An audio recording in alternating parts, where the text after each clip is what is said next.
नमस्कार दोस्तों, मैं रोहित यादव सुरक्षा इलेक्ट्रिकल सर्विसेज से। जैसे कि दोस्त पता होगा, मैं इलेक्ट्रिकल संबंधी कई सारे वीडियो अपलोड करता रहता हूं। पीछे देख रहे होंगे ये 3 वे का आउटडोर आर्म्यू है, जिसका ऑपरेशन के बारे में हम बात करने वाले हैं। ये काफी पुराना आर्म्यू है जो कि है मर्लिन गैरिन का। इस समय ये आर्म्यू आपको नहीं मिलेगा, लेकिन कुछ जगह पे ये आर्म्यू अभी भी इंस्टॉल है। तो इसके ऑपरेशन हम कैसे करेंगे उसको आपको बताने वाला हूँ। क्योंकि क्या होता है कि लाइनमैन जब ऑपरेशन करने जाता है सबसे ज्यादा गलतियां करता है ग्राउंडिंग करने, क्योंकि ये सिलेक्टर होता है जिसकी वजह से गलतियां होती रहती है। इसके पहले मैंने कई सारे आर्म्यू का ऑपरेशन के बारे में वीडियो बना चुका हूं। एक आर्म्यू का डिटेल मैंने वीडियो बना रखा हूं जिसमें आप जान सकते हो आर्म्यू क्या होता है, आर्म्यू रिंग कैसे बनाता है, आर्म्यू का ऑपरेशन करने में हमें किन बातों का ख्याल रखना चाहिए, आर्म्यू ऑपरेशन में फॉल्ट के कौन कौन से रीजन बनते हैं, इसके बारे में मैं काफी अच्छी वीडियो बना रखा हूँ। व्यूअर ने देखा है और काफी अप्रिशिएट किया हमें। वीडियो को आप देखना चाहते हैं तो आप जाके देख सकते हो, विजिट कर सकते हो मेरे यूट्यूब चैनल पे।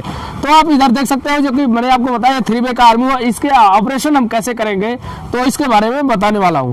आपको ध्यान रखना है, कभी भी आर्म्यू पे किसी भी स्विच गियर पे आप ऑपरेशन करने के लिए जा रहे हैं तो आप उसमें 2-3 बातों का ख्याल रखें। आप यहाँ देखोगे इंडिकेशन गैस लेवल का, और आर्म्यू का आप देखोगे अर्थिंग प्रॉपर कनेक्ट है कि नहीं। अगर जो कनेक्ट है तभी इसका ऑपरेशन आप करें। सर्वप्रथम आप यह ख्याल रखें कि आर्म्यू का ऑपरेशन करने से पहले अर्थिंग होना चाहिए और SF6 गैस लेवल जो है प्रेशर ग्रीन जोन पे होना चाहिए। ठीक है, अब हम आते हैं आर्म्यू का ऑपरेशन आप कैसे करोगे। पहले आप पहुंचते हो, इसके नोमेनक्लेचर को पढ़ोगे, कहां से सप्लाई आ रही है, कहां को जा रही है सप्लाई, और ये अभी किस कंडीशन में आर्म्यू है, मतलब ये अर्थ कंडीशन में है, ऑन में है या ऑफ में है। आप इसको पहले इसको रीड कर लो, ये कहां पे फीडर कहां से आ रहा है और कहां को जा रहा है, किससे कनेक्ट हो रहा है। इसमें जो होता है मैक्सिमम 2 आइसोलेटर और एक सर्किट ब्रेकर होता है जिसे हम ब्रेकर कहते हैं।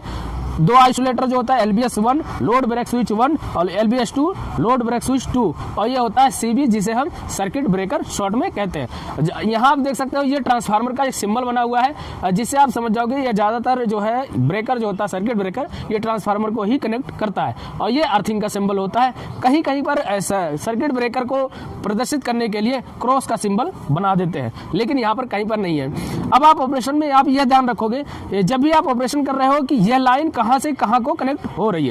अभी देखो कहां से कनेक्ट हो रही है, अभी ये अर्थ कंडीशन में, ये अर्थ का सिंबल जैसे हमने वो बताया, ये अर्थ से अभी ये लाइन कनेक्ट हो रही है। लेकिन ये लाइन जो है सीधा आपको मिल जाती है यहाँ पे, तो कहीं ना कहीं इसके कहीं ना कहीं आरएमयू के बस बार से कनेक्ट हो जाती है, जो कि ऑन कंडीशन में ये आप देख सकते हो। आरएमयू ऑन है तो आप यहाँ से देखने के बाद आप यहाँ BPIS में देख सकते हो। इधर आप देख सकते हो ये सर्किट ब्रेकर का ये वोल्टेज पैसेज इंडिकेटर है BPIS, और ये रिंग का है रिंग 1 रिंग 2, जो कि ये है रिंग 1 और ये रिंग 2, और ये सर्किट ब्रेकर। ये जो आपको दिखाई दे रहा है ये इसका रिले है। इन सब की सेटिंग की जाती है। अभी जब आप आर्म्यू का ऑपरेशन करने जाओगे आप किन बातों का ख्याल रखोगे। आप इधर देख रहे होगे कि कहीं ना कहीं इसमें सारे में लिखा हुआ है, जिस कंडीशन में ये रहेगा उसमें लिखा हुआ है। ये आप देख रहे हो यहाँ पे, अभी ये अर्थ कंडीशन में है तो ये अर्थ पे है।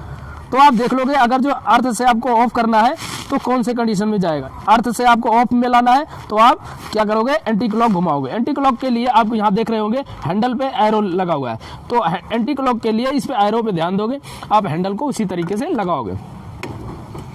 ठीक है, इस तरीके से आप हैंडल को लगा लो, और काफ़ी ये इसका ऑपरेशन बहुत ही आसान है। दिखाई दे रहा होगा, लिखा हुआ भी है, और आराम से बहुत आराम से इसको ऑपरेशन कर सकते हो।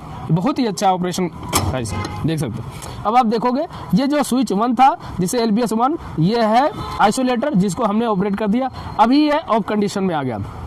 जब ये ऑफ कंडीशन में आ जाता है तो आप देखोगे किसी भी लाइन से ये कनेक्ट नहीं होता है, ना तो इस लाइन से कनेक्ट हो रहा है ना तो अर्थ से कनेक्ट हो रहा है, मतलब ये ऑफ कंडीशन में आ गया। ठीक है, अब आप यहाँ इधर देख रहे होगे, अब इसको अर्थ से हटाना है तो हमें सिलेक्टर को थोड़ा सा, ये जो आप इधर देख रहे होंगे ये प्लास्टिक है, ये सिलेक्टर है, इसको थोड़ा सा ऐसे ऊपर ले जाओ, क्योंकि ये लॉक है।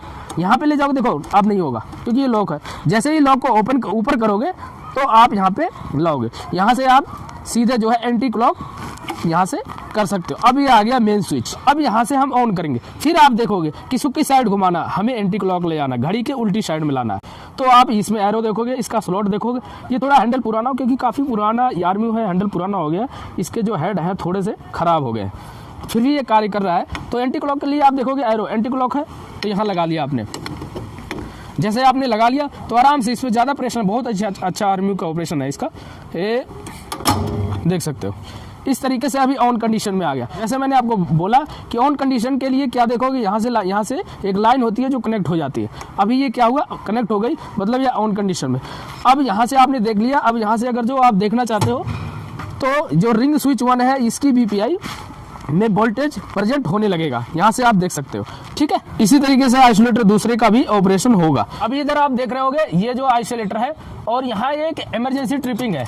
कभी भी अगर जो आपको इमरजेंसी में ट्रिप करना है तो इसको आप पुश करोगे, ये जो है ब्रेकर ट्रिप कर जाएगा। आप इधर देख रहे होंगे कि अभी ये अर्थ कंडीशन में, अब इसको हमें ऑपरेट करना है तो हमें ऑफ कंडीशन में लाना, क्लॉकवाइज घुमाना है। तो आप देखोगे कि क्लॉकवाइज के मतलब घड़ी के सीधे साइड में, घड़ी साइड में जैसे घूमती है घड़ी उसी साइड में हमें लेकर आना है। तो आप एरो देखोगे, ये जो तीर का निशान है ये किस तरफ होना चाहिए, इस तरफ होना चाहिए जो राइट में दाहिने तरफ घूमे। ठीक है, तो यहाँ आपने लगा लिया, देख सकते हो मैंने क्या करा, ये हैंडल को प्रॉपर लगा लिया। अब आपको आराम से ऑपरेशन करना, बहुत ही आसान है इसका ऑपरेशन। आप इधर देख सकते हो क्या हुआ, अब ये ऑफ कंडीशन में आ गया। ऑफ कंडीशन में जैसे आएगा, जैसे अगर जो कोई पढ़ा लिखा नहीं है तो इस लाइन से भी समझ सकता है कि ये चालू है, बंद है, क्या है, किस कंडीशन में है, अर्थ में है, मतलब ग्राउंड में है, कैसे है। तो यहाँ से देख सकते हो सारी लाइनें इसकी कट गई, मतलब ये ऑफ कंडीशन में आ गया है। सिलेक्टर है, सिलेक्टर को क्या करोगे आप, थोड़ा सा पीछे लेकर आओगे यहाँ से, क्योंकि यहाँ पे रहेगा तो घूमेगा ही नहीं, आपको पीछे लेकर आना है। उसके बाद आपको यूँ घुमा देना है। अब आ गया सर्किट ब्रेकर। ठीक है, अब इसको ऑन करने के लिए दोबारा आप देख रहे होगे क्लॉकवाइज ही इसको घुमाना है ऑन करने के लिए। ठीक है, अब आपको एरो को ध्यान रखना है, फिर वही जो मैंने बताया कि इसमें लगाने से पहले आपने लगा दिया, अब सीधे इसको घुमा देना है। आप प्रॉपर हैंडल को पकड़े, क्योंकि इसमें स्प्रिंग होता है, कभी भी जब ऑपरेट करते हो आपको झटका लगने का भी डर रहता है इसके मैकेनिज्म से। तो आप यहाँ से आराम से पकड़ो, इस तरीके से देख सकते हो। अभी ऑन कंडीशन में आ गया, ऑन कंडीशन में आया, जैसे देखो इस लाइन से कनेक्ट हो गया। तो आपको यहाँ भी देखना है और यहाँ पे बीपीआई इसमें भी आपको दिखने लगेगा, सर्किट ब्रेकर में इसमें तीनों जो है विजुअल होने लगेगा। ऑन कंडीशन में है, लेकिन जब आप इमरजेंसी में इसको ट्रिप कर देते हो या सर्किट ब्रेकर ट्रिप हो जाता है तो किस कंडीशन में आ जाता है, ऑफ कंडीशन। ये ऑफ कंडीशन में आ गया। अब यहाँ देख रहे होंगे आप, ये अभी ऑन में ही दिखा रहा है, तो इसे आपको ध्यान नहीं रखना है, यहाँ पर देखना है कि ये ऑफ कंडीशन में पहुँच गया। क्योंकि क्या होता है, कभी भी सर्किट ब्रेकर जो होता है उसे चार्ज करना पड़ता है, उसके बाद ही ऑन होता है। तो आप क्या करोगे, पहले रीसेट करोगे। रीसेट के लिए यहाँ देख सकते हो एक तीर का निशान दिया गया, आपको चार्ज करना है, घड़ी के उल्टी साइड में आपको घुमाना होगा, तब यह जो है चार्ज हो जाएगा। क्योंकि जो सर्किट ब्रेकर होता है उसको चार्ज करना पड़ता है, उसके बाद ही उसको ऑन कर सकते हो। तो आपने इसको चार्ज कर लिया। अब चार्ज कर लिया, आप एंटी क्लॉक घड़ी के उल्टी साइड में घुमाए, लेकिन चालू करने के लिए क्लॉकवाइज घुमाना है घड़ी के सीधे साइड में।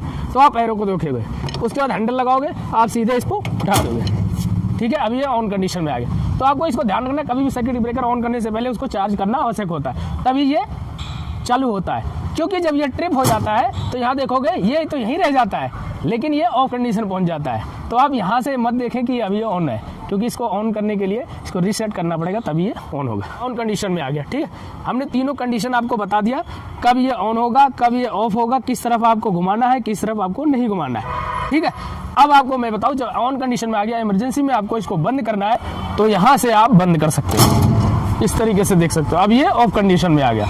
अब मैं बताऊं, अगर जो आप इस कवर प्लेट को ओपन करना चाहते हो तो जैसे इस कवर प्लेट को ओपन करना है तो अर्थ कंडीशन में ही रहेगा, तभी ये ओपन होगा। अगर जो ये अर्थ नहीं रहेगा तो ये कवर प्लेट ओपन नहीं हो सकता। और हाँ, क्या होता है कि कभी कभी लाइनमैन या फिटर जाते हैं, स्विच को बंद करते हैं तो लॉक लगाना उनको समझ में नहीं आता, लॉक हम कहाँ पे लगाए।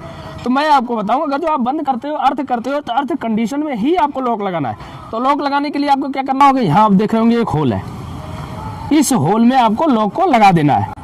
कुछ लोग क्या करते हैं, पूरा ढक्कन ही बंद करके उन्होंने लॉक लगा दिया। अब किसी को यह ऑपरेट करना है तो क्या करेगा, पूरा ढक्कन खोलना पड़ेगा, उसके बाद उसे समझ में आएगा कि अंदर का कौन। तो इसमें गलतियां भी हो सकती है, हो सकता है वो आप वहाँ नहीं आए, चाबी दे दिया आपने और क्या करा, वो इसको ऑपरेट करना था, इसको ऑपरेट कर दिया।